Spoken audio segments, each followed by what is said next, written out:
యేసుప్రభు చెప్పడంలా నా యందు మీరు ఉండాలి అంటే మీ మీ యొక్క పాప క్షమాపణ అనుభవం కలిగి ఉండి నాలోనికి మీరు రావాలి. లోకంలో నుంచి, పాపంలో నుంచి మీరు బయటపడి నాలోనికి మీరు అంటే నా యందు మీరు ఉండాలి, మీ యందు నా మాటలు ఉండాలన్నాడు.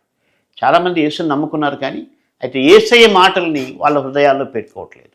కాబట్టి ప్రభు నాకు ఇచ్చిన భారం ఏంటంటే, దయచేసి యేసు చెప్పిన మాటలు మీరు కంఠాపాఠం చేయండి, ధ్యానించండి, దివారాత్రములు దేవుని వాక్యంతో సహవాసం చేయండి. అవి మీకు ఉపయోగపడతాయి.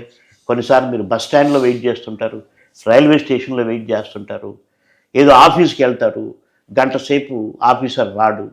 ఆ టైం అంతా కూడా మీరు కొన్ని కీర్తనలు కానీ యేసయ్య మాటలు కానీ ధ్యానం చేస్తుంటే అలా చక్కగా మనం ధ్యానం చేసుకుంటూ ఉండొచ్చు. లేకపోతే వాళ్ళని తిట్టుకుంటూ కూర్చుంటాం, లేకపోతే ట్రైన్ ఆలస్యమైతే ట్రైన్ తిట్టుకుంటూ కూర్చుంటాం. అలా కాకుండా మనకు సమయం దొరికినప్పుడు అంతా కూడా మనం కంఠాపాఠం చేసిన వాక్యాలు ధ్యానం చేసుకోవచ్చు. అది నా అనుభవం. కాబట్టి నేను ఎన్ని గంటలు వెయిట్ చేసినా నేనేమి ఇది కాను, నేను వాక్యం ధ్యానించుకుంటూ ఉంటాను.